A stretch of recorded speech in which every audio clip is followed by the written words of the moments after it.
নাহৰকটীয়াৰ নাহৰণী গাঁৱত দৈনিক আতংকৰ সৃষ্টি কৰে নাহৰ ফুটুকীয়ে। শেহতীয়াকৈ নাহৰণী গাঁৱৰ ক্ৰমে গুণ গগৈ আৰু প্ৰশান্ত গগৈৰ আক্ৰমণৰ বলি হয় নাহৰ ফুটুকীৰ। বুধবাৰে বাগানৰ ভিতৰত নাহৰ ফুটুকী বাঘ সোমাই থকাৰ সম্ভেদ পায় গাঁওবাসীয়ে। বাঘটোক নিৰাপদ ঠাইলৈ খেদি পঠোৱাৰ চেষ্টা চলাওঁতেই বাঘটোৱে আক্ৰমণ কৰে প্ৰশান্ত গগৈ আৰু গুণ গগৈ। গাঁওবাসীৰ তৎপৰতাত কথমপি ৰক্ষা পৰে আঘাতপ্ৰাপ্ত গুণ গগৈ আৰু প্ৰশান্ত গগৈ। প্ৰতিদিনে ঘৰচীয়া জীৱ-জন্তুৰ ওপৰতো নাহৰ ফুটুকীয়ে আক্ৰমণ কৰাৰ কথা অৱগত কৰে ভুক্তভোগী গাঁওবাসীয়ে। অতি শীঘ্ৰে বন বিভাগে পিঞ্জৰাবদ্ধ কৰি নিৰাপদ ঠাইলৈ নিবৰ বাবে আহ্বান জনায় আঘাতপ্ৰাপ্ত লোককেইজনে। আচলতে মই ৰাতিপুৱা হেৰিলৈ গৈছিলোঁ বাৰীলৈ, তেতিয়া বাঘটো ওলালে, যেতিয়া এই বাঘ বাঘ বাঘ বুলি ক'লোঁ, মানুহখন গোটেইখন গোট খালে। গেডাৰিং হ'ল আৰু ইফালেও মানুহ আহিলে বাঘ বুলি কোৱাৰ কাৰণে। তাৰপাছতে আৰু খেদোৱা খেদি লাগিলে উলিয়াই পঠিয়াই দিম বুলি। তাৰপিছত ময়ো গ'লোঁ। তাৰপৰা আহোঁতে এইফালে ৰাস্তাতে কচৰুলৈ জঁপিয়াই ধৰিছিলে। জঁপিয়াই তেতিয়া ইয়াত হেৰি কৰিছিলে, হাতখন ধৰিলোঁ। তাৰপিছত ইখন হাতে মাৰি পঠিয়াই দিলে ইয়াত। তাৰপিছত পটকৈ 1 মিনিটমান হেৰিয়ৰ পাছতে পলালে আৰু। কিমান ডাঙৰ বাঘটো এনেই 4 ফুট 5 ফুটমান দীঘল হ'ব। ফুটুকা নাহৰ ফুটুকীয়া নেকি। তাৰপিছতে হেৰিটো আছে, ওখটোৱে 3 ফুটমান হ'ব নেকি। এই ঘৰচীয়া জীৱ-জন্তু আমাৰ আজি 2-3 দিনৰ আগতে ঘাঁহ ছাগলী এজনী খালে। তাৰ পাছতে আকৌ এজনী কামুৰি হেৰি কৰি থৈ গ'ল। তাৰপৰা মানুহৰ গৰু পোৱালি, ডাঙৰ গৰুবোৰ নিয়া নাই, কিন্তু সৰু গৰু পোৱালি নিছে।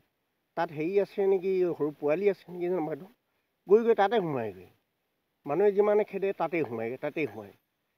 সেইকাৰণে ভাবিছোঁ, মোৰ আজি ফৰেষ্টৰ আহিছিলে, ফৰেষ্টৰ কৈছোঁ ব'লক জেগাডোখৰ চাওক, তাতেই সোমাই আছে নেকি। নাহিলে আৰু নগ'ল। পিঞ্জৰা আছে বোলে, আপোনালোকে হেৰি পাতক, পিঞ্জৰাটো আমি আঙুলি পথাৰ ক'ত আছে বোলে পঠাই হেৰি কৰি দিম বুলি ক'লে। পিঞ্জৰাত নোসোমাই। আমি আগতে 15 দিন পাতিলোঁ। মোৰ আগতে 6জনী ছাগলী খালে গঁৰালৰ ভিতৰত। তাৰপৰা ফৰেষ্টাৰ ক'লে এইটো কৰ সেইটো কৰ, কাগজ পত্ৰ আমুক কৰ, কৰিলোঁ মেলিলোঁ, একোৱেই খা খবৰ নাই। আজি 3 বছৰমানে হ'ল। এতিয়া কি জনাব, চৰকাৰলৈ কি আহ্বান কৰিব?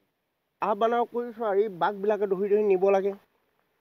তেওঁলোকৰ বাঘ থকা জেগাত মানুহ, আমাৰ জনসংখ্যা থকা মানুহ, আমাৰ বাঘৰ স্থলী নহয়।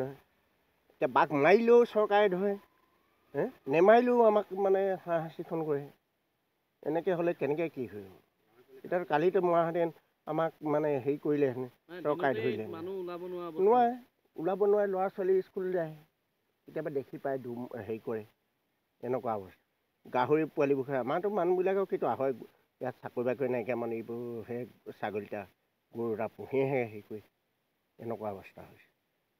কি হ'ব? চৰকাৰকে মোক খঙে উঠে, এক প্ৰকাৰে চালে।